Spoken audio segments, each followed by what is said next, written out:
Vous êtes sur la Panafricaine Média 1, merci de nous rester fidèles. Soyez les bienvenus dans ce nouveau numéro de votre émission Génération News.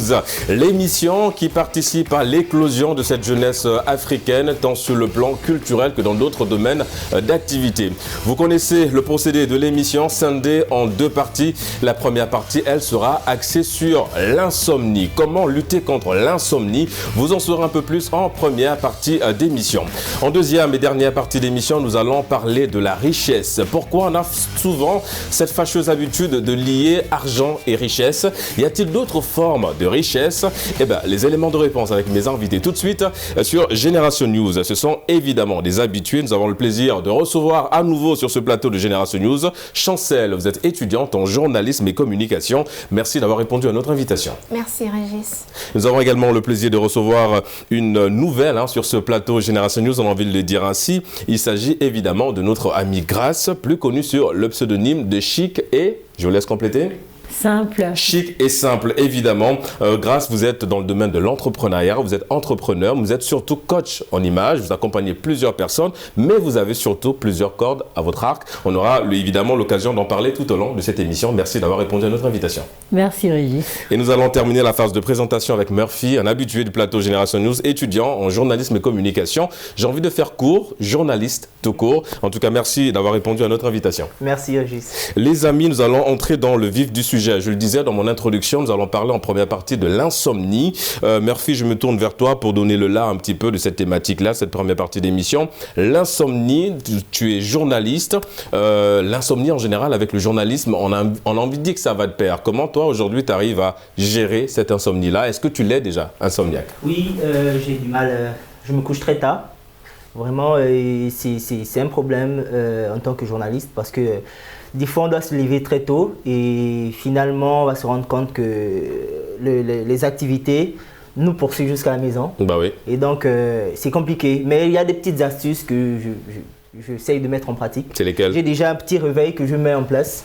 Est-ce qu'on arrive vraiment souvent ce réveil, en fait, quand ils sonne, on a tendance à décaler encore de 15 minutes Il me rappelle l'heure à laquelle je dois me coucher. D'accord. Donc, quand il signale, généralement il est à minuit, lorsqu'il signale, il me dit bon, c'est l'heure d'aller te coucher. Mais généralement, comme tu dis, on ne le respecte pas parce que j'ai encore du mal avec ce réveil-là.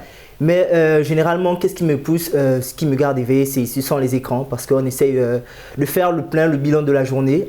On a eu à travailler toute la journée, on a produit et on a envie de se mettre à jour au niveau des réseaux sociaux. Qu'est-ce qu'on a raté au cours de la journée? Qu'est-ce que je peux mettre? Parce qu'on a des pages effectivement qu'on essaye de garnir. Et donc, qu'est-ce que je dois mettre sur mes comptes, que ce soit sur Facebook? Créer du contenu en fait, quoi. Donc, on n'a pas le temps la journée parce que généralement, on est sur le terrain, après on a la télévision. Et donc, quand j'arrive à la maison, je me dis, bon, il se moment pour moi maintenant de faire le pont avec mes réseaux sociaux parce qu'il faut bien évidemment, en tant que personnalité de la communication, personnage des médias, il faudrait bien évidemment être présent à ce niveau-là. Parce que c'est un outil, c'est un nouvel outil auquel on doit être. Oui, et surtout pour le journaliste que tu es, évidemment, comme tu l'as dit, il faut aller dans la création de contenu, toujours être, on va dire, présent pour... sur les réseaux sociaux. Voilà, parce que ce sont des outils finalement auxquels on doit être à l'aise, avec lesquels on doit être à l'aise. Que ce soit Facebook, que ce soit Instagram, que ce soit Twitter, je suis partout.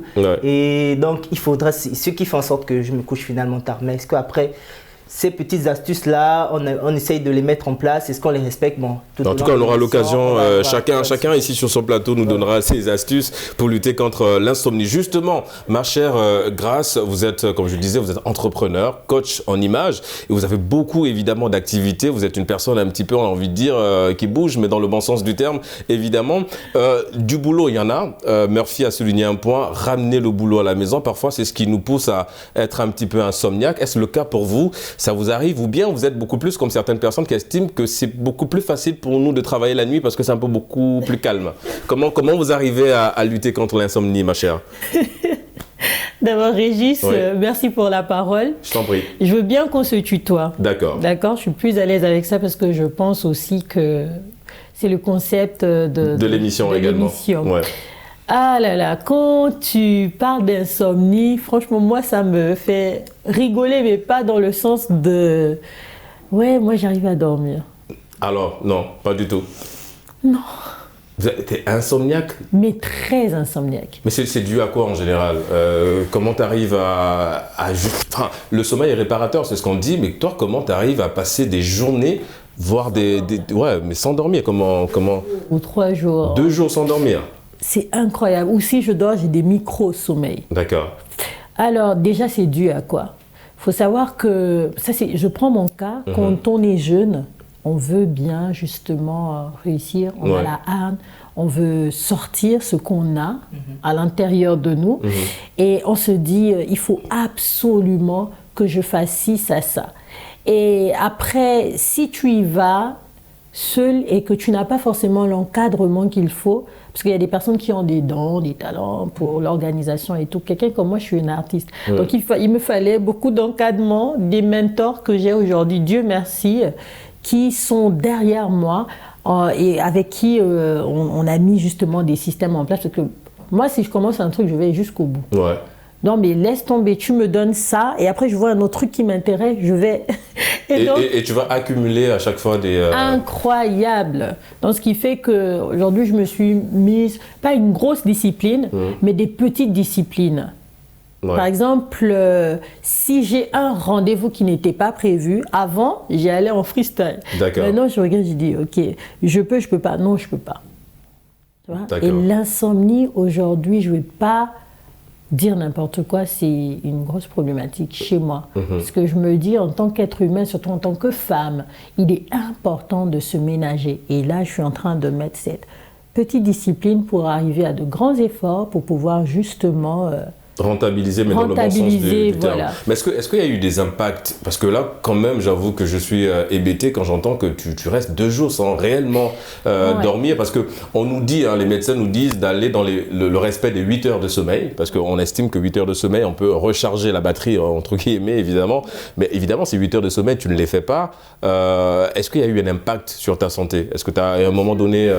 Bien sûr. Tu sais, quand tu m'as présenté tout à l'heure, on a tous bien entendu coach en image, mais on a oublié de souligner estime de soi. D'accord. D'accord.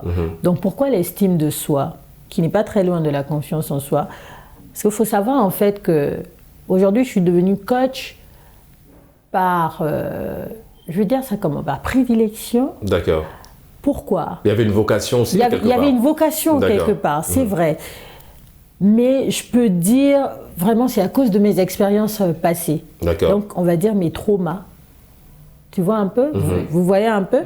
Et donc, au travers de tout ça, j'ai réalisé que c'est tout ça, en fait, qui faisait en sorte que je ne puissais pas dormir.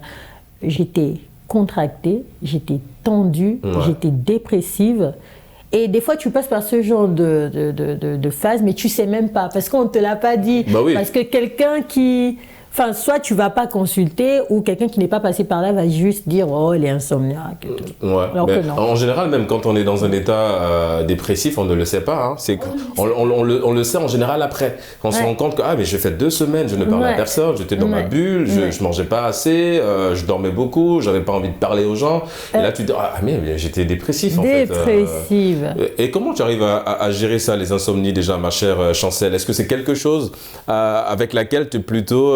attaché dans le bon sens du terme, évidemment, c'est-à-dire est-ce que ça t'arrive parfois de dire ok, aujourd'hui je ne ferme pas l'œil parce que j'ai envie de finir un travail, parce que tu travailles beaucoup également dans ce domaine-là aussi, tu es dans le domaine du journalisme et communication, tu fais beaucoup de choses en lien avec la communication. Est-ce que l'insomnie, tu côtoies parfois l'insomnie? Oui, l'insomnie, je la côtoie à plusieurs reprises. Et comme tu viens de le dire, la nuit, quand tout est calme, l'esprit est beaucoup plus reposé. Ouais, on est plus concentré, évidemment, c'est ce qu'on a envie de faire. Ouais. Oui, on est plus concentré, l'esprit est beaucoup plus tranquille pour achever des tâches.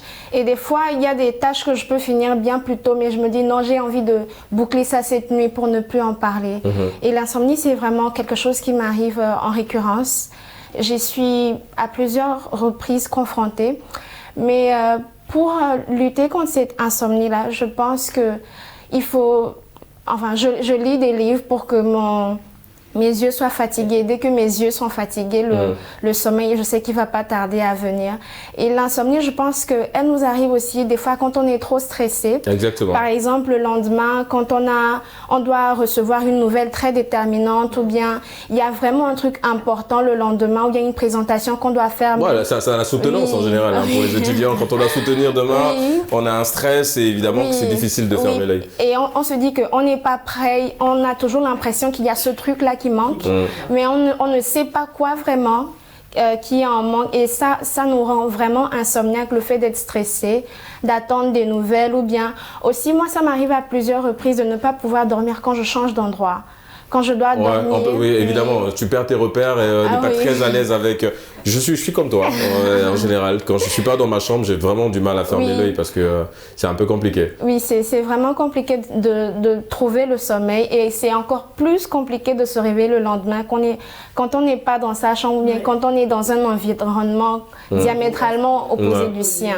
Est-ce que du coup ça t'arrive grâce d'aller consulter ou bien t'estimes que c'est pas important? Parce que rappelons-le, moi en préparant cette émission, je suis tombé sur une information des médecins qui disent en fait qu'au bout d'une semaine sans réellement dormir, on meurt, on peut mourir si on ne dort pas pendant une semaine. Alors moi j'ai un petit peu peur quand tu me dis que tu fais des jours sans dormir, je m'inquiète un peu, mais est-ce que ça t'arrive d'aller consulter? C'est vrai que tu as donné un petit des raisons qui peuvent faire que au-delà du travail, il y a des situations un peu difficiles aussi te concernant, mais est-ce que ça t'est arrivé à un moment donné, est-ce que tu as été tenté de se dire faut peut-être que j'aille consulter, ou bien tu te dis c'est un travail d'abord personnel? Ouais. Écoute, c'est à plusieurs volets ta question. Et je vais revenir un peu sur ce que je disais. Tu vois, là, les traumas et tout ça, je parlais du passé. D'accord. Donc, pour devenir déjà coach, tu peux pas partir à un autre palier avec tout ce poids-là. Tu vois un peu. Donc, aujourd'hui, je pense que c'est un choix. Mon insomnie aussi, bon, déjà ça m'a suivi, mais c'est encore plus un choix. Je rejoins ce que Chancel elle a dit. Tu veux boucler ton travail, tu le boucles. D'accord. Aujourd'hui, cette nuit, j'ai pas dormi. Donc en fait, si je comprends bien, c'est l'on de vouloir t'interrompre, c'est le travail qui fait de nous des insomniaques. Yes. Donc est-ce que l'une des solutions pour lutter, c'est se détacher ou bien d'avoir un programme un peu plus... Se discipliner. C'est pourquoi je dis j'ai mis en place une petite discipline et j'ai mes mentors qui sont derrière moi qui me mettent la pression. Tu dois faire ça, tu dois faire ça, tu dois plus toucher ton téléphone. Et après aussi, ça vient de la volonté. Donc, qu'est-ce que moi je veux à ce niveau? Est-ce que mon mentor, il sait que moi, cette nuit, j'ai pas dormi. Tu vois, aujourd'hui, on ça ne se voit pas. Hein. Dieu merci. D'accord. Voilà, donc je fais plutôt des micro-siestes. Aujourd'hui, tu arrives à mieux gérer ça. C'est vrai, non, tu viens de répondre parce qu'il y a ce programme-là. Mais ce que j'ai envie de savoir, c'est tu travailles beaucoup la nuit, la journée. Est-ce que l'une des solutions, c'est pas justement de renforcer, c'est-à-dire de beaucoup travailler la journée pour ensuite se dire, OK, il n'y a pas beaucoup de travail la nuit, donc je veux mieux dormir. Est-ce qu'on ne doit pas rentabiliser dans la journée plutôt que la nuit en termes de... Alors moi, ça m'arrive d'aller consulter et le fait de consulter me permet aujourd'hui de checker d'abord mon corps. Bah oui, parce que c'est important. Et tout à l'heure, on parlait de l'impact sur ta santé quand il n'y a pas évidemment ce respect de 8 heures de sommeil. Il faut aussi savoir que ça peut avoir aussi un impact dans le cognitif. Exactement. Parce que si déjà tu es quelqu'un qui est hyperactif, moi je suis hyperactive, si tu es quelqu'un comme ça, tu peux justement perdre... Oui, en fait, le rendu même sur le travail aussi, le travail, ça ne va pas le faire. Non, je vais consulter, j'ai un médecin qui me suit, Dr Hassan. Qu'on salue au passage. Voilà. Et c'est très important pour moi aujourd'hui. C'est comme je disais, je suis sur une dynamique où je me suis imposé une petite discipline. Je dis bien petite. Parce que je suis quelqu'un, sinon je vais drastiquement après, j'arrête. Voilà. Et tu arrives vraiment à respecter, c'est difficile à respecter. C'est difficile, mais tu sais, la prise de conscience, c'est important. Quand tu sais, par exemple, que le sommeil, il est réparateur, tu dois bien manger aujourd'hui. Je ne mange plus n'importe quoi, je ne mange plus n'importe comment. Je ne vais pas avant de dormir, je suis parce qu'en fait, il faut compenser ce manque de sommeil avec de la nourriture, avec des apports caloriques. Voilà, je suis vraiment, même ma façon de faire, de m'asseoir, par exemple, voilà. Parce que ça peut prendre un coup. Exactement. Donc, petite discipline, un peu de sport. Surtout. Étirement, bien manger, prendre des apports, consulter, parler. Je parlais de mes mentors, j'en ai 2 d'ailleurs, que je salue au passage. Et c'est important de parler, de se vider. Parce que quand vous êtes quelqu'un, justement, qui accompagne les autres, vous voyez un peu, vous pouvez être cette éponge-là, qui absorbe, et après vous êtes voûté. Parce que vous n'avez pas justement évacué tout ce que vous avez accumulé. Tout ce stress-là. Donc oui, il m'arrive de consulter, j'ai mon médecin et j'ai mes 2 mentors. On parle de programme, Murphy. Tout à l'heure, Grace parlait de cette discipline qu'elle s'est imposée. On va peut-être revenir aussi sur, on parle toujours du sommeil qui est réparateur, la sieste, l'impact de la sieste. Est-ce que la sieste aujourd'hui, Murphy, selon toi, ça reste un outil, un facteur clé dans le fait qu'on doit évidemment développer cette lutte-là et intensifier cette lutte contre l'insomnie? Oui, la sieste, c'est une très bonne culture qu'on doit ramener d'abord à la base. Et il faudrait quand même faire la différence parce que nos mamans, ils ont l'habitude de nous forcer à dormir à 16h. Ouais, faire la sieste. À 18h, après tu te dis, on est le Non, parce que par définition, la sieste, c'est 15 minutes voilà, la sieste, de repos. Tu peux être dans ton bureau, tu tires les rideaux, tu tamises les lumières, tu te déconnectes de tes écrans et puis voilà, 5 minutes, c'est réparateur. C'est même généralement plus efficace que 8 heures de sommeil. Donc, avant de répondre à la question et de revenir sur ces siestes-là, je suis quand même tenté de rappeler les causes souvent de ces insomnies-là. Parce qu'en réalité... c'est vrai qu'on a parlé du travail. Voilà, on a parlé du travail qu'on ramène à la maison. On a parlé du stress. Et généralement, on a un stress dû aux soutenances, dû à une émission qui est nouvelle qu'on doit présenter, on doit faire peut-être, c'est nouveau pour nous. En fait, il y a beaucoup de facteurs, même si dans les relations, si tu as eu un gourmand, il y a une rupture, en général, tu dors pas. Tu as du mal à trouver le sommeil. Tu dors pas du tout, c'est difficile, il y a une rupture amoureuse, tu as du mal à dormir. Et il y a aussi, tu as l'insomnie qui est due tout simplement à l'organisme qui s'est mal adapté. Parce que certainement, moi, quand j'étais au pays, avant d'arriver au Sénégal, j'avais pas de problème avec les heures. Je dormais à l'heure, je me réveillais à l'heure. Mais quand je suis arrivé, mes premiers mois, déjà, il y a le décalage horaire. Voilà, j'ai eu du mal. La nuit, je n'arrivais pas à dormir et c'est la journée que je dormais et tout ça. Donc, mon organisme a subi complètement un chamboulement. C'est grave. Il faut vraiment c'est comme parler de la prise de conscience. Moi, quand j'ai eu ce déclic, j'ai dit non, mais ma chère, il faut que tu redescendes et que tu essayes de... Et quand je me suis rendu compte que je dormais maintenant les journées et la nuit. Je veillais, je me dis, mais qu'est-ce qui se passe avec ton organisme? Je me suis dit, bon, attends de commencer les cours, peut-être ça va changer, et attends d'avoir des activités en journée. Mais tu as eu des activités, tu vas à l'école la journée, et le soir tu arrives, c'est les mêmes conséquences. Tu te dis, mais finalement c'est quoi? Donc l'organisme a eu le temps de s'adapter, a eu le temps de prendre la mauvaise habitude de ne pas se coucher la nuit. Donc je crois qu'il faudrait d'abord, la première chose, c'est comme tu l'as dit tout à l'heure, c'est de reconnaître l'état dans lequel on se trouve. Déjà, la première étape. Il faudrait déjà reconnaître que... Et aussi les causes. Donc parmi les causes qu'on a eu à énumérer, de dire est-ce que c'est dû au travail, est-ce que c'est du stress, est-ce que c'est l'organisme qui est mal adapté? Une fois que tu as détecté, tu reconnais et puis ça va te faciliter. Les gourmands aussi. Oui. la rupture. Non mais en général ça, on a vraiment du mal. On a parlé du stress aussi, c'est vrai que le stress est lié au psychisme en fait. On est tout le temps en train de penser et lorsqu'on a beaucoup de travail aussi ou bien quand on est un peu effectivement dans cette zone de confort où on crie à l'aide des personnes, enfin dans une salle insonorisée où on crie à l'aide, des personnes arrivent à nous entendre et on a cette sensation qu'on est seul et du coup le sommeil, le fait de rester éveillé, ça nous empêche de dormir pour avoir encore ces idées un peu sombres. Est-ce que derrière cette forme d'insomnie que tu développes, qui est plutôt comme tout le monde ici liée au travail, pas au gourmand, pas à autre chose, est-ce que derrière tu as parfois un peu papa ou maman qui arrive à taper sur la table en te disant écoute Chancette, ce serait bien que tu penses à dormir un petit peu?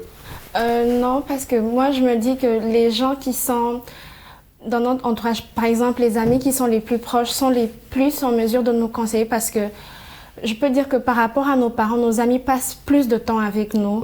Les amis, on a les amis à l'école, au travail, dans le quartier, dans la vie de tous les jours. Et ces amis-là, ils ont plus de temps pour nous accompagner. Et je pense qu'ils nous comprennent un peu mieux par rapport à nos parents. Donc nos parents ne peuvent pas être là à chaque fois pour nous dire non, il faut que tu dormes ça. Donc ce que moi je dirais, c'est que Par rapport à l'insomnie, d'abord, quand on a peur ou bien quand on a un problème vraiment sérieux, ce problème-là, on y pense toute la nuit. Donc, on n'a même pas la force de fermer l'œil parce que je me dis que si je ferme l'œil, c'est comme si je ne prends pas mon problème au sérieux. Et des fois, on est là à se tourner, à se retourner dans son lit, à remuer les idées, tout ça dans la tête. Et je me dis qu'avoir quelqu'un à qui se confier, c'est vraiment important. Et à côté de cela, il faut avoir un hobby. Si c'est écouter de la musique, si c'est chanter, si c'est faire de la peinture ou bien de la poésie, écrire, du slam. Exactement. Ça, c'est comme une manière de se libérer, de se détacher, même si on n'a personne à qui parler. C'est vraiment une libération qu'on se donne. Et si on arrive à faire ce hobby-là dans la journée, la nuit, ça sera beaucoup plus simple, beaucoup plus facile parce que l'organisme est déjà fatigué, donc le sommeil viendra de lui-même. Et c'est vrai que, oui, Murphy, vas-y. Moi, je vais donner mes astuces avant de basculer tout à l'heure. Mes astuces, j'ai mon réveil. Je mets des petites adorations quand j'ai du mal à trouver le sommeil. Donc, je mets la musique, je la mets vraiment douce, un petit volume. Et après, ça m'aide. Je ferme l'écran, je dis, bon, même si je verrouille mon écran, je dépose. C'est pendant la sieste? Non, ça c'est le soir. Quand j'ai envie de dormir, voilà, si mes astuces, ça peut aider. Hein. Donc, je mets une petite musique douce. Ça peut être des adorations, ça peut être du zouk. Je diminue vraiment le volume. Je coupe mon écran et puis je me laisse emporter avec. Donc ça peut aider, mais voilà, il y a des petites astuces comme ça. Chacun peut trouver son astuce, mais il y a des astuces qui peuvent aider à trouver le sommeil lorsqu'on a du mal. Ouais, c'est vrai que ça reste des astuces. Moi, ce que j'ai envie de savoir, c'est vrai qu'on a parlé du fait de rentabiliser sur la journée, de faire des siestes. Alors, au Japon, en Asie de façon générale, les chefs d'entreprise ont imposé des pauses siestes, c'est-à-dire que, parce qu'ils savent évidemment le volume de travail des employés, du coup, en fait, il y a souvent des pauses siestes qui est obligatoire. Est-ce que ce genre de système-là, il faut ramener ça en Afrique, par exemple, quand on sait que on a beaucoup de stress, on travaille énormément, on ramène du boulot à la maison parce que ces chefs-là, dans ces pays, en Asie en l'occurrence, savent évidemment qu'il y a des employés qui ramènent du travail à la maison, du coup ils ne dorment pas, ils arrivent le matin, ils sont épuisés, ils ne sont pas productifs. Est-ce que la pause sieste dans les entreprises peut avoir un impact multiplicateur, dans le bon sens du terme, dans le rendu du travail par exemple, de l'entreprise ? Écoute, merci pour la question. C'est une question très très importante et primordiale. Il faut savoir que tout ce qui fait du bien à l'homme va l'emmener de l'avant. D'accord ? Maintenant, ramener ça dans une certaine culture, un certain pays, avant toute chose, il faut déjà éduquer les populations. Et ça passe par la communication. Exactement. Donc, moi, aujourd'hui, si je n'avais pas eu ce déclic, cette prise de conscience, et que je ne serais pas allée vers les personnes pour déjà prendre mes pieds, pour aller dire ça à mes mentors ou mon médecin, s'il faut quand même une prise de conscience. Et la prise de conscience, ça passe par le fait de te dire l'estime de soi. Ça se ramène à justement le fait de travailler sur toi et être la meilleure version de toi. Je veux pas mourir jeune, j'ai pas envie de mourir d'une crise cardiaque. Je veux pas quand j'ai découvert que dans les années antérieures, j'étais dépressive et je l'ai même découvert après. Oui, parce que c'est ce que je disais en fait, c'est qu'en général, tu ne sais pas en fait. Quand tu es dans cet état de dépression, tu ne sais pas que tu es en train de faire une dépression. C'est quand tu sors vraiment de là que tu te rends compte à travers le comportement que tu avais, évidemment que j'étais dans un état un peu compliqué. Oui, il faut le faire. Peut-être pas imposer, parce qu'en Afrique, les gens n'aiment pas quand on les impose. Il faut un certain leadership. Mais je pense que ça fera du bien. Je pense que le danger, c'est pas tant le fait de l'instaurer, c'est le respect. Parce que tu dis à un employé, on se connaît en Afrique, c'est pas pour se jeter des fleurs que tu dois faire une sieste de 15 minutes. Tu es mon père, tu es ma mère. Ouais, mais au-delà même c'est beaucoup plus le respect des 15 minutes. C'est-à-dire qu'il y en a qui vont se dire, tant que je peux dormir, je vais dormir. Donc il y en a qui vont peut-être aller à 1 heure et plus. Donc ça va être très difficile de respecter en général ces 15 minutes. Si tu veux changer le monde, comme pouvait dire le révérend Raoul Ouafo, que je salue au passage, qui est un père aussi pour moi. Si tu veux changer le monde, tu changes son système de pensée. Tout commence par le mindset. Donc, c'est la communication, c'est nous qui devons justement parler des bienfaits de justement cette sieste-là, rappeler que ça tue. Si on fait comme tu viens de nous c'est une semaine. Une semaine sans dormir, malheureusement, voilà. Et on est apte à recevoir peu importe les petites maladies. Hein. Oui. Parce que moi, heureusement pour moi, mais au bout d'un certain temps, mon sommeil, il vient de manière naturelle. Donc si j'ai fait plusieurs jours, je n'ai pas eu de sieste, et au bout d'un certain moment, je vais me retrouver à récupérer, à dormir. Et quand je dors là, je vais vraiment dormir. Donc même si c'est après 3 jours, lorsque je dors, mais si ça me prend toute la journée, je vais récupérer, je vais avoir le moyen de récupérer les heures de sieste et de sommeil qui ont été perdues. Bah, évidemment, comme on dit, pour devenir riche, il faut travailler, quitte à être insomniaque. En tout cas, il faut donner le maximum de soi. Vous l'aurez compris, on marque une courte pause. On se retrouve dans une poignée de minutes pour la deuxième et dernière partie d'émission. On parlera justement de la richesse. À tout de suite.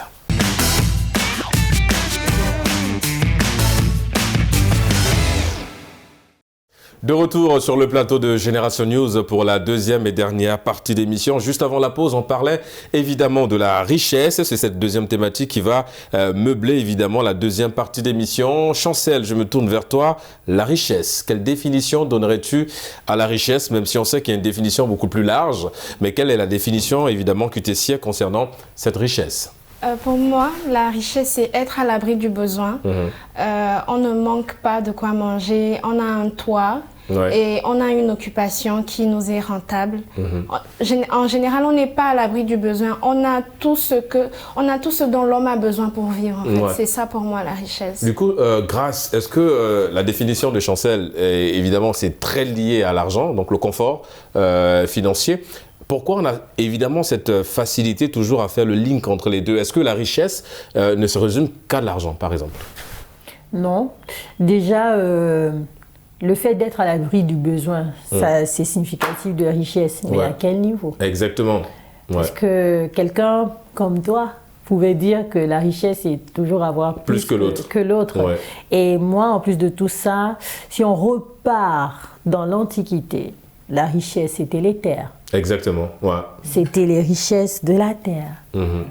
Donc déjà, même la terre en elle-même, aujourd'hui on le voit dans l'immobilier, toutes ces personnes, quand on parle de richesse financière ou matérielle, c'est la terre. Ouais. Et au-delà de tout ça, pour moi, la richesse, c'est la sagesse, qui est la mère de toutes les richesses. D'accord. Parce qu'avec la sagesse, on peut bâtir le monde. On peut changer les choses. On peut arrêter une guerre. Exactement. Donc, la richesse, c'est être à l'abri du besoin.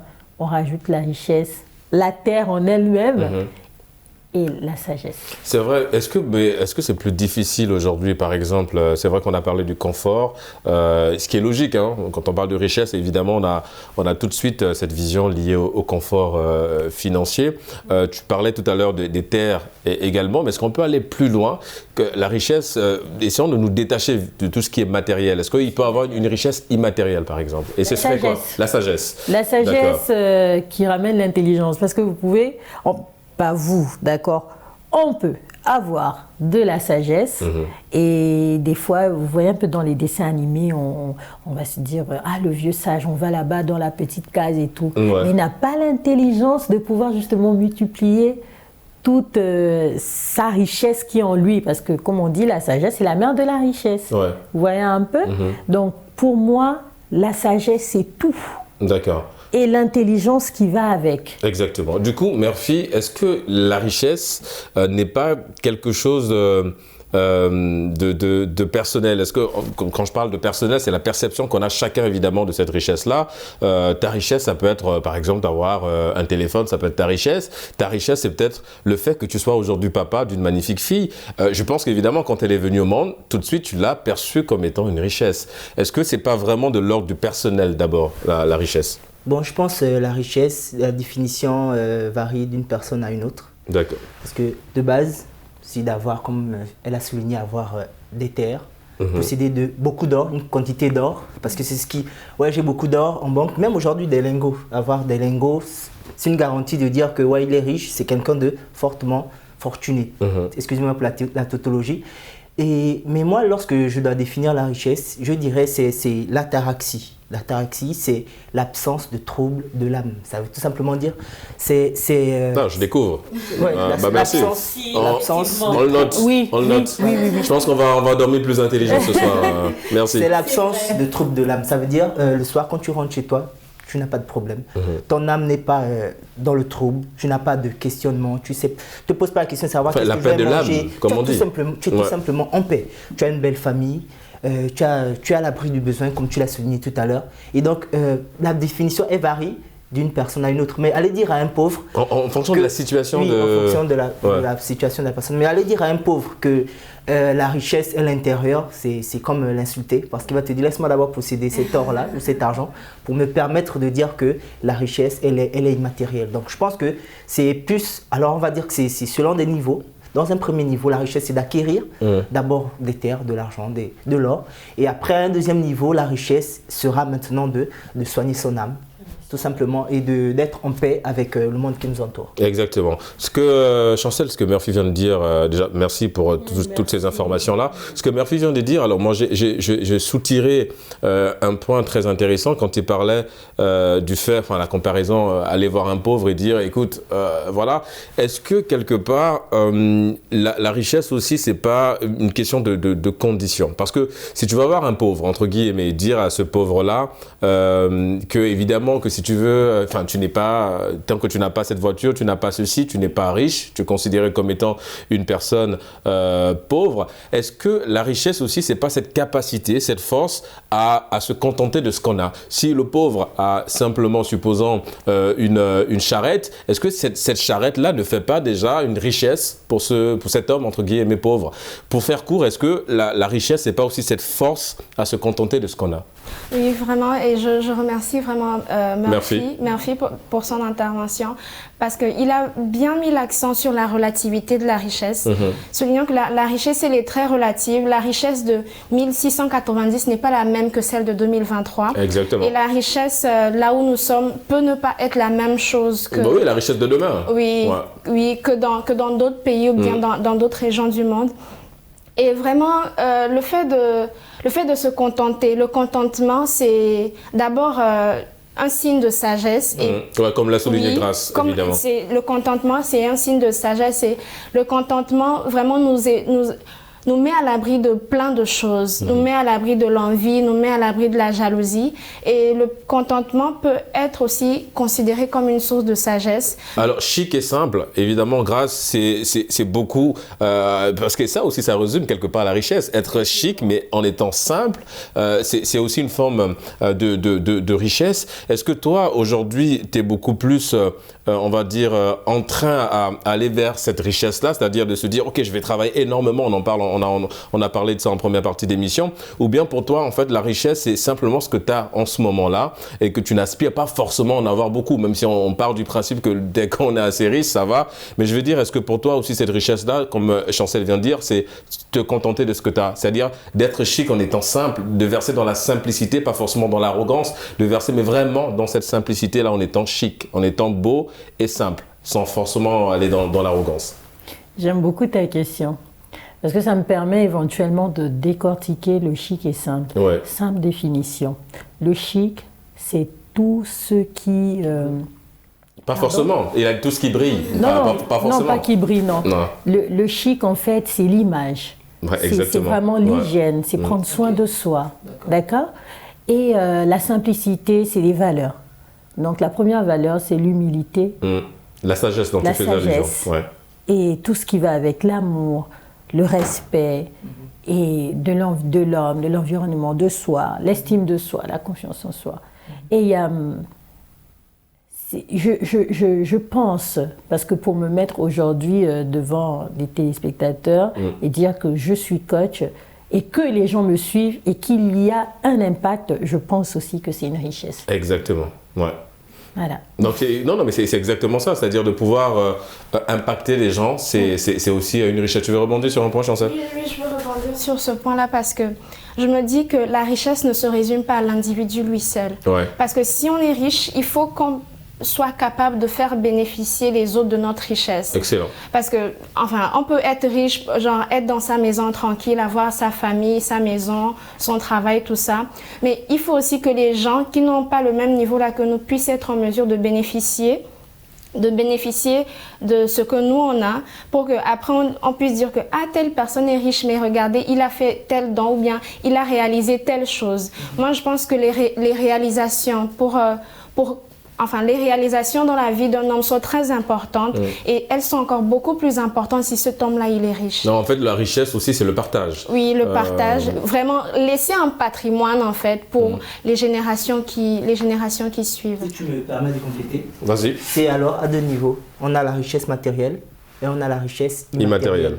Matériel, c'est tout ce qui concerne les biens et les terres qu'on peut posséder. Immatériel, c'est du domaine de l'esprit. Donc, de l'âme, de l'esprit, comme Grace l'a souligné. Voilà. Donc, et le partage. Une personne qui est sage, qui a beaucoup de connaissances. Hier, j'étais à une conférence d'un professeur, d'un savant, on va dire à la limite, parce qu'il a un background vraiment. Il enseignait à Harvard, il enseigne à l'université de Columbia. Écouter ce genre de personnes te montre que la richesse n'est pas que matérielle. Parce qu'à un moment, j'étais en train de l'écouter. On va dire, ouais, il voyage, il va d'un bout du monde à l'autre en un claquement de doigts. Mais lorsqu'il arrive, il a un t-shirt, il est simple. Tu te dis, bon, la richesse, c'est pas d'avoir un costume de valeur, une chaussure. Non, la richesse, d'abord, elle est à l'intérieur. Donc, la simplicité, évidemment, chic et simple. La simplicité. C'est la connaissance aussi que la personne peut posséder. Et comme tu l'as souligné tout à l'heure, c'est après, elle doit pouvoir bénéficier. Elle doit être faire bénéficier le partage. Elle doit profiter à tout le monde. Donc, s'asseoir et de partager ta connaissance, je crois que c'est un autre niveau de richesse. Donc, si je comprends bien, grâce à la richesse, évidemment, c'est pas forcément lié à l'argent, même si aujourd'hui, évidemment, pour beaucoup de personnes, être riche, c'est posséder, comme vous l'avez souligné, énormément de points. Mais évidemment, quand on relativise et tout ce que vous êtes en train de dire sur ce plateau, on comprend qu'en fait, de façon assez simple, sans être simpliste, la richesse se trouve dans des petites choses, simplement, Grace. Effectivement, la richesse, en fait, l'argent contribue à la richesse. C'est pourquoi je parlais tout à l'heure de sagesse et d'intelligence. Ouais. On peut avoir la sagesse sans l'intelligence. Je suis d'accord. L'intelligence nous permet justement d'arriver au fait d'impacter et de partager. Et l'argent est très important aujourd'hui dans ce monde. Ouais, ça te permet de t'affirmer. Voilà, quand tu as l'argent, on te respecte. Et tout à l'heure, tu pouvais dire, tu pouvais poser la question de savoir si le fait d'être riche, c'est de s'arrêter à un niveau. Non, je suis désolée. Parce qu'un enfant, quand il naît, il grandit, il grandit. Au fur et à mesure, c'est du lait qu'il prend. Ensuite, la nourriture solide et vice-versa. Ouais. Donc, de la même manière, les plantes, les hommes, la technologie évolue. Nous aussi, on doit évoluer, que ce soit en richesse immatérielle et matérielle. Et je veux souligner un point. Il y a plein de personnes qui peuvent être riches, par exemple, immatérielles, mais qui manquent de certaines choses, de matériel. Excuse-moi de t'interrompre. Non, excuse-moi, tu vas pas m'interrompre. Un homme peut être riche financièrement, mais qui manque de sagesse pour aborder une femme. Il va se tourner vers les coachs. Ouais. Un coach en séduction, par exemple. Ou les P. Ah oui, d'accord. On va un peu. Exactement. Mais qu'est-ce qui fait ça? Qu'est-ce qui fait ce pouvoir? Qu'est-ce qui fait qu'il puisse avoir ces femmes-là? C'est l'argent. Mais il n'a pas l'intelligence ou la sagesse. Et c'est vrai, parce que tu vois souvent des hommes qui sont immensement riches, ou des femmes, parce qu'aujourd'hui évidemment, des femmes qui soient immensement riches, mais qui malheureusement manquent de sagesse, du coup ont du mal à réinvestir cet argent-là pour créer des emplois, comme tu parlais tout à l'heure du partage, créer des emplois et tout le reste. Chancel, ou bien tu voulais rebondir sur un point? Peut-être juste dire que si je possède toute l'intelligence, je dois être en mesure de pouvoir multiplier mes richesses matérielles. Il ne faudrait pas que je sois le riche lorsqu'on me retire mon or. Du jour au lendemain, je ne sais pas comment j'ai fait pour l'acquérir et je deviens bête, je n'arrive plus à le remettre en place. Moi, je me dis… Plus intelligence, ça donne impact. Ouais. Parce que si tu n'arrives pas à justement Voilà, impacté, bah, t'es pas intelligent, t'es juste... Quelqu'un qui a de l'argent. Quelqu'un qui a de l'argent, qui est égoïste. Voilà, c'est ça. Sagesse plus intelligence. Égale impact. Ouais. On note l'équation, c'est une belle opération. C'est l'opération de la vie, j'ai envie de dire. On te laisse terminer, Murphy. Donc, c'est ça, elle a conclu. Il faut un peu de sagesse, d'intelligence pour pouvoir impacter les autres. Et alors, il y a un point, malheureusement, dans nos sociétés, on l'a encore souligné sur ce plateau. On est en Afrique, on a nos réalités. Et l'une des réalités, malheureusement, en lien avec la richesse, c'est qu'on grandit, nos parents nous font grandir avec l'idée selon laquelle, justement, on a dit que l'argent, c'est le pouvoir. Donc, ça te permet évidemment d'avoir ce respect-là, de t'imposer aussi. Mais est-ce que c'est pas quelque part une grosse erreur aussi? Parce que nous, on a grandi uniquement avec l'idée de se dire, tu vas à l'école pour obtenir les diplômes, pour travailler, pour être riche. Mais nos parents ne nous ont pas aussi dit que tous ces points que vous soulignez là en général se complémentent dans l'éducation là. Est-ce que c'est pas aujourd'hui ce qui fait en sorte qu'on retrouve parfois des gens, comme vous l'avez encore souligné, qui ont de l'argent mais qui ne savent pas comment s'en servir, enfin, naturellement c'est leur argent, ils font ce qu'ils veulent, mais je veux dire, il n'y a pas cet impact derrière, parce qu'on se dit on a de l'argent mais on se contente de garder ça pour nous. Cette éducation aussi axée uniquement sur l'argent pousse parfois certaines personnes, en l'occurrence des jeunes, à verser dans des choses assez sombres, parfois aller très loin simplement pour avoir ce confort financier. L'éducation de l'argent aujourd'hui, est-ce que quelque part ça ne plonge pas un peu des jeunes dans une forme de dérive? Oui, en effet, je suis d'accord. L'éducation a vraiment un impact sur nous les jeunes, parce que quand on met dans la tête d'un enfant que pour être riche, il faut que tu ailles à l'école, il faut travailler, tout ça. Au final, quand la personne devient riche, si on peut dire, elle se dit, mais pourquoi est-ce que je dois partager mon argent? C'est le fruit de mes efforts, et il faut que je sois la seule personne à en bénéficier. Mais ce n'est pas le cas. Et moi, je me dis que dans cette éducation à la richesse, il faut qu'on puisse vraiment mettre l'accent sur les valeurs. Parce que quelqu'un qui a des valeurs, peu importe sa richesse, la personne va toujours trouver un problème ou bien un manque dans la société. Et je me dis qu'en partie, quand la vie nous permet d'être riches, c'est pour régler les problèmes que notre société rencontre en fait. Parce que on ne peut pas être riche et juste s'asseoir tranquille sans rien faire, voir le monde passer. Voilà, l'impact grâce... voir beaucoup de problèmes sociaux qu'on est en mesure de régler mais qu'on ne fait pas. Et moi, je pense que c'est de notre responsabilité là, quand on a les moyens de régler un problème ou bien quand on a les moyens d'investir dans quelque chose, de vraiment se lever, et puis, ou bien même quand on se rend compte que la richesse est en train de s'accumuler, il faut savoir l'orienter, se fixer des objectifs et se dire que il y a tel domaine qui est un peu défectueux dans mon pays, il faut que j'essaie de résoudre ce problème, ou bien il faut qu'on puisse améliorer cette situation pour permettre à ceux qui vont venir de ne pas faire face aux mêmes problèmes que nous avons eu pendant notre temps. Et je pense que c'est ce qui plonge malheureusement notre continent dans ce marasme-là. On a l'impression que le continent n'avance pas, parce qu'on n'a pas évidemment ces gens qui soient... de mentalité. Exactement, la mentalité, elle est très loin. Évidemment qu'on est dans une société individualiste, ce qui fait que moi, si j'ai de l'argent, c'est pour moi. Je n'ai pas forcément envie d'investir au point de créer des emplois. Et ce qui fait que, comme elle dit, la génération de nous, on faisait partie de la génération d'hier. Aujourd'hui, on est là, mais on est confronté aux mêmes problèmes que nos parents ont subi. Pourquoi? Parce qu'on n'a pas eu des gens assez... Après, on n'est pas là pour tirer à boulet rouge. C'est leur fortune, ils ont le droit de faire ce qu'ils veulent, mais... Dans notre société, dans nos familles, généralement, c'est le tonton qui a l'argent. Je savais dire ça. Il n'est pas arrivé. Pourquoi c'est jamais la tata? Donc moi, je suis la tata qui a l'argent. Même les tatas ont cette facilité à partager les tantides. Ah oui, moi je suis la tata en tout cas. Pour souligner que... La tata qui partage? Oui, la tata qui partage. On nous a habitués dans nos familles que le tonton qui a l'argent, s'il n'est pas arrivé à la réunion ne démarre pas. Pour dire que pour souligner que celui qui a l'argent, c'est celui qui détient le pouvoir dans nos familles. Est-ce que c'est pas nous de casser ça aussi? On a trop grandi, on a trop laissé de la place. Exactement. Comme elle disait, sont importantes. Quand tu te connais, tu n'as pas besoin justement de subir comment on dit, la pression ou le mindset de quelqu'un d'autre qui te met sous un joug ou un pouvoir. Les valeurs. Quand tu connais ton identité, et c'est la raison pour laquelle pas un suiveur. Exactement. Mais ça revient à l'éducation d'abord, à la base. Quel est le rapport qu'on nous a donné le rapport à l'argent et à la richesse. Parce qu'il y a des parents qui ont des... Moi, j'étais petit, ma bourse, on l'a bloqué. Hein. Quand on arrive, j'étais en 6e, 5e, ma mère récupérait la bourse et après, elle fait le partage. Elle dit, bon, ça c'est pour toi, ça c'est pour ta petite soeur, ça c'est pour moi. Ça... Et ça brise, hein. Ouais, bon après, lorsqu'elle m'a laissé, à partir de la 4e, elle m'a dit, bon, vas-y maintenant, à partir de là, c'est toi qui te charge de... Ouais, parce qu'on rappelle que la bourse au Gabon, c'est quoi? C'est 24 000? C'était 24 000, en 6e, jusqu'en terminale. Non, elle t'a appris une valeur, le partage. Et donc, au final, lorsque j'ai eu l'âge maintenant de bénéficier de 24 000. Et de gérer ma bourse, c'était devenu comme automatique.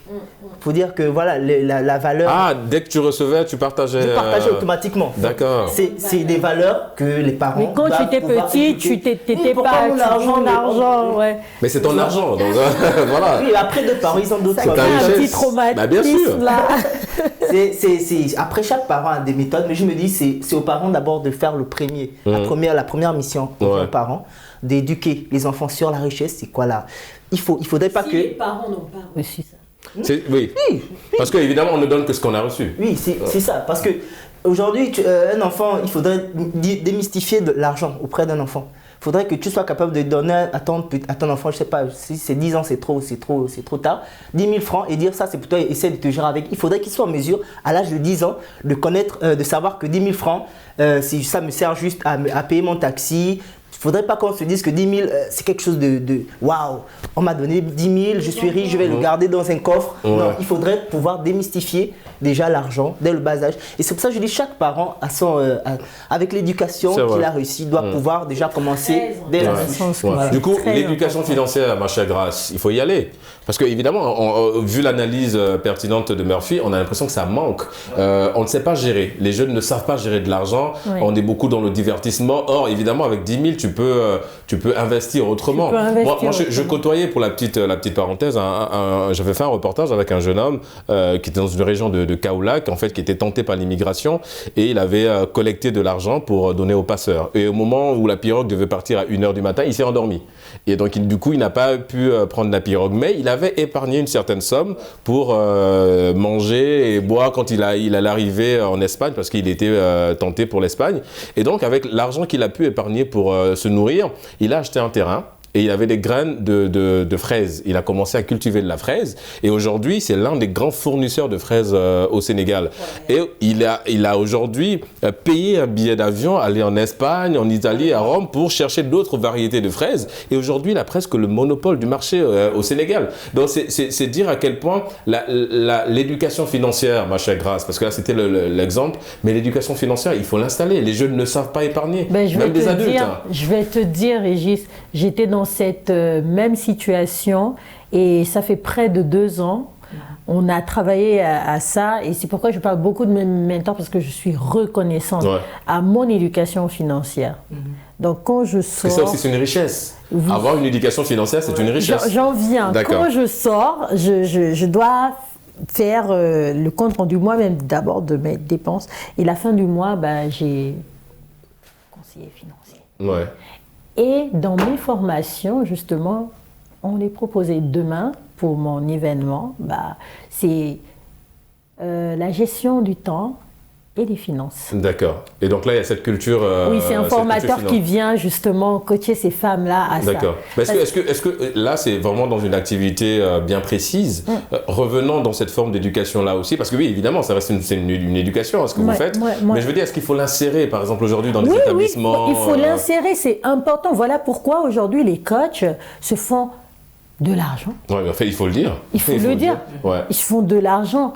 Mais il faut l'insérer parce que, par exemple, moi, avant, je ne savais pas gérer mes finances. Je ne savais pas gérer mes finances. C'est un fait. Tout ce que je vois de beau, je veux l'acheter. Exactement. Chic et simple. Chic. C'était le chic qui parlait le plus, donc l'image. Vous voyez un peu? Donc, c'est important. Il faut l'insérer. Comme on le disait au premier sujet, tout passe par la communication. Si tu veux changer un homme, tu dois changer son système de pensée. Ouais. Exactement. Aussi simple que ça. Cette culture financière, ma chère Chancel, est-ce que c'est un point déjà qui a été soulevé par tes parents? Parce qu'en général, évidemment, les parents t'envoient de l'argent, même si aujourd'hui tu en gagnes à travers à travers tes activités. Mais je veux dire, comment justement tu arrives à mettre en pratique cette gestion financière, cette éducation financière? Parce que malheureusement, moi, j'ai pas grandi avec ça. Hein. La culture de l'épargne, c'est pas quelque chose qu'on connaît. Évidemment, moi, je suis comme toi. Tu vois quelque chose de beau, bah, tu veux l'avoir tout de suite. Et on ne pense pas forcément à demain. On dépense aujourd'hui sans penser à demain. D'ailleurs, c'est une citation qu'on retrouve un peu partout. Mais je veux dire, est-ce que cette culture-là de l'épargne, cette éducation financière-là, papa ou maman a insisté là-dessus? Alors vraiment, moi, sans me vanter, je ne vais pas dire que j'ai bénéficié d'une éducation financière venant de mes parents parce que déjà très jeune, ils m'ont vraiment félicité par rapport à ça parce que je gère très bien l'argent et même des fois parce que des fois papa peut jeter l'argent quelque part et il ne se souvient plus de là où il a mis son argent et des fois il vient me confier son argent. Ah tiens moi ça, quand j'en aurai besoin tu me le donnes. Vraiment je suis très reconnaissante parce que j'ai quand même cette qualité-là de savoir gérer de l'argent et je fais des achats impulsifs vraiment, vraiment rarement. Ouais. Quand je fais un achat impulsif, c'est que là, c'était un truc qu'il me fallait mais que je n'avais pas mis dans mes dépenses auparavant. C'est une thématique qu'on avait abordée, l'oniomanie. Hein? Exactement, c'est la maladie de la dépense. Oui, fait, la maladie. Quand on dépense énormément. Moi, je l'ai été. On a tous on a tous vu les petits symptômes hein, de cette maladie positive, j'ai envie de l'appeler ainsi. Ouais, je me dis que ça arrive à tout le monde, mais vraiment à un niveau de la vie, quand on grandit, arrivé à un certain âge, il y a des choses qu'on faisait avant qu'on ne peut plus faire. Exactement. Parce qu'il y a des gens autour de nous, des gens qu'on doit aider, et il y a aussi des imprévus qui vont se dresser devant nous demain et qu'on doit être en mesure d'affronter. Donc c'est très très important de savoir gérer ses finances, savoir quand est-ce que l'argent sort et savoir pourquoi l'argent sort aussi. D'ailleurs, il y a ce magnifique ouvrage que beaucoup d'entrepreneurs utilisent, la méthode de 80-20. Qui consiste à épargner 80% de ce qu'on gagne et dépenser 20% de ce qu'on gagne. Je fais la 70-30. Ah, mais c'est pas mal aussi. Enfin, l'essentiel, c'est d'avoir cette culture de l'épargne. Alors, les amis, nous sommes arrivés au terme de cette émission. Ça allait très vite, évidemment. Et on a envie de rester encore là pendant 2 heures, mais nous sommes arrivés malheureusement à la fin de cette émission. Chic et simple, grâce, vous êtes entrepreneur, coach en image. Merci d'avoir répondu à notre invitation. C'est un plaisir de te recevoir sur le plateau Génération News. Chancel, étudiante en journalisme et communication. Toujours un réel plaisir, évidemment, de te recevoir sur le plateau de Génération News. Murphy, étudiant en journalisme, journaliste aujourd'hui, présentateur évidemment de JT. Merci d'avoir répondu à l'invitation de Génération News. Merci. Les amis, vous l'aurez compris, c'est la fin de cette émission. On se donne rendez-vous samedi prochain pour d'autres thématiques liées à la jeunesse. Et d'ici là, n'oubliez pas, quoi qu'il arrive et quoi qu'il advienne, gardez le sourire en compagnie de nos programmes.